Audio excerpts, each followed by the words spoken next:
Someone asks you, "What do you think about that?" And your brain just stops. You know what you want to say. But the words don't come out.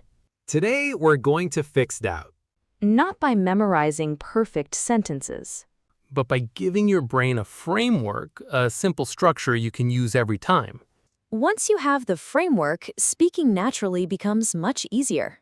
This episode is perfect for B1 learners who already know some English, but want to sound more confident and natural.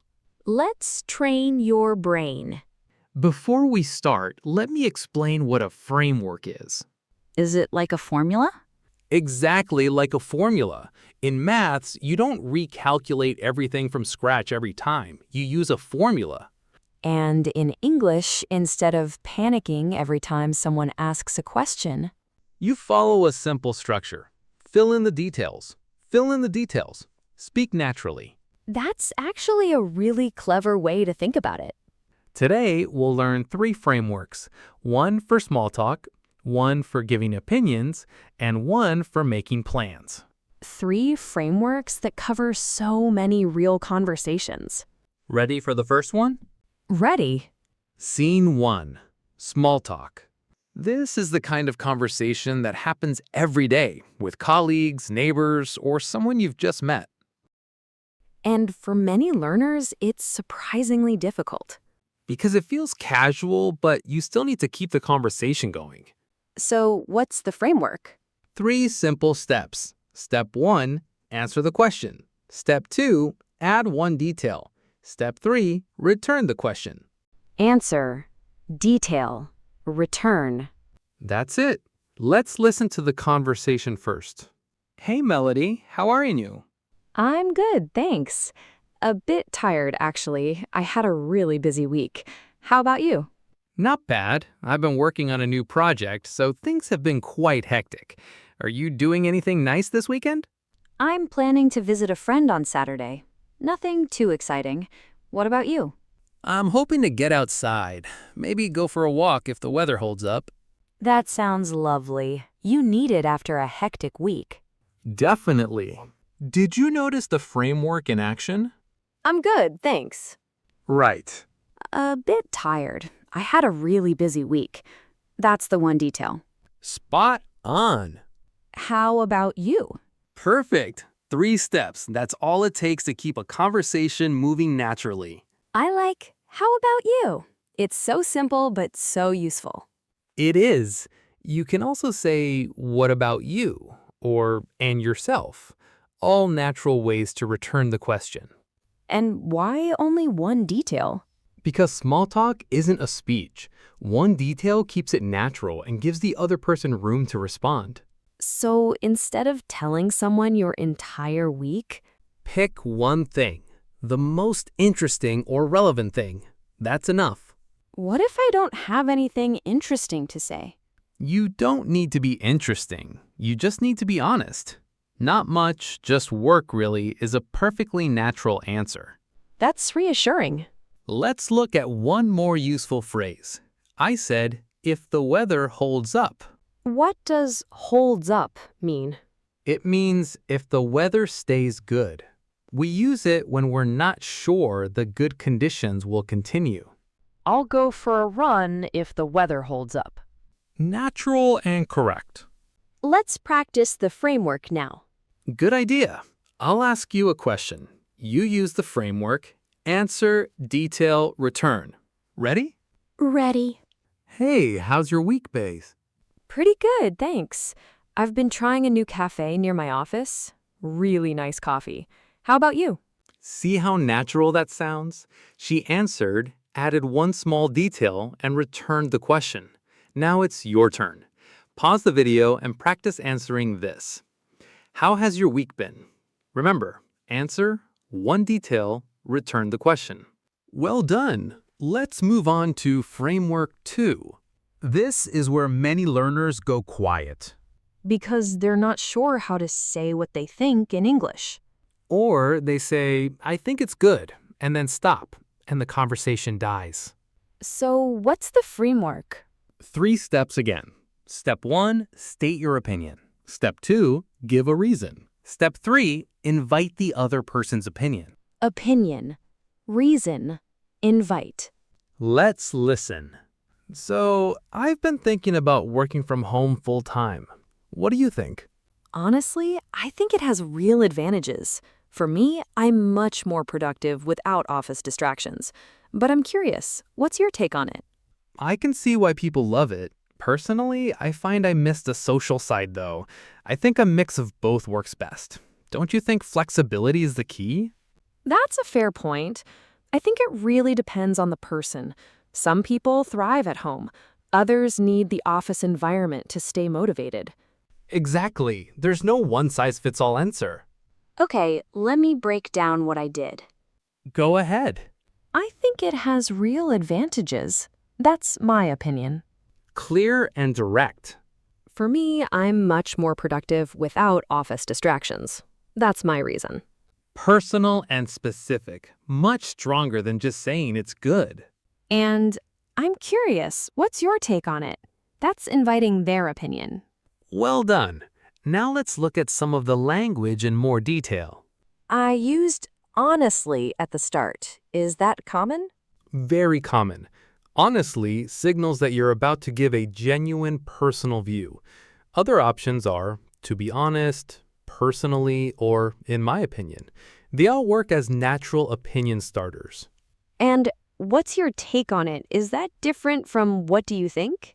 Same meaning, but what's your take sounds a little more natural in conversation, slightly more informal and engaged. I also said it depends on the person. That feels like a useful phrase. One of the most useful phrases in English. Anytime something isn't black and white, you can say, it depends. Then add the factor. It depends on the person. It depends on the situation. It depends on your budget. It depends on the factor. That's it. Simple and very natural. And no one-size-fits-all answer? I love that expression. It means there's no single solution that works for everyone.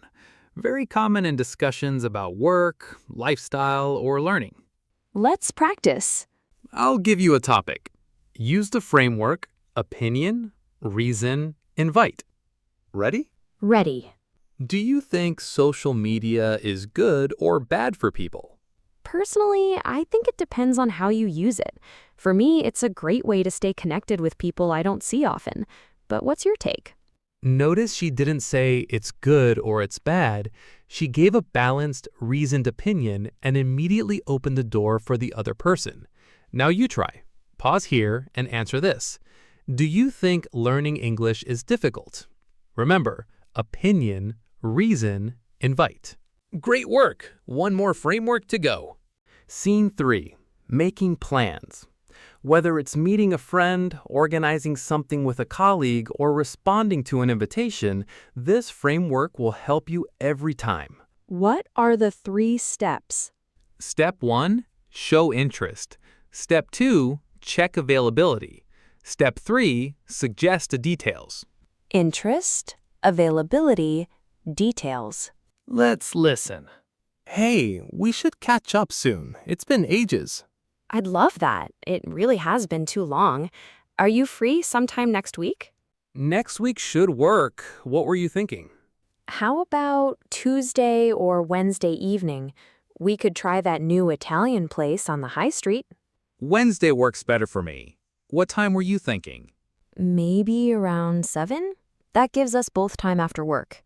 Perfect. Wednesday at 7 it is. I'll book a table. Great. I'm looking forward to it. Beautiful. Let's break that down. I'd love that. It really has been too long. Much better than just saying okay. Are you free sometime next week? Open and flexible. You're not locking them into a specific day straight away. And how about Tuesday or Wednesday? We could try that new Italian place. That's suggesting the details. 2 options for the day, plus a suggestion for the venue. Giving 2 options is a great technique. It's easier for people to choose than to come up with something from scratch. I also said that gives us both time after work. Why add that? Because it shows you're being considerate. You're thinking about the other person's schedule, not just your own. That's very natural in English conversation. And Wednesday at 7 it is. What does it is mean there? It's a way of confirming a decision. It is at the end of a phrase means that's decided. You could also say it's a plan or that works perfectly. So Friday at noon it is means we've agreed on Friday at noon. Right. Short, clear, and final. I'm looking forward to it. A classic. It means you're excited or happy about something that's coming. Always a warm way to end a plan. Let's practice. I'll start. You used a framework. Interest, availability, details. Ready.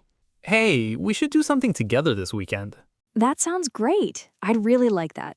Are you free Saturday or Sunday? Either works for me. What did you have in mind? How about Saturday afternoon? We could go for a walk and grab a coffee after. Saturday afternoon it is. I'm looking forward to it. Perfect. Now it's your turn. Pause here and practice responding to this. Hey, we should catch up soon. Are you free this week? Use the framework interest, availability, details. Let's look back at what we covered today. 3 frameworks, 3 real situations.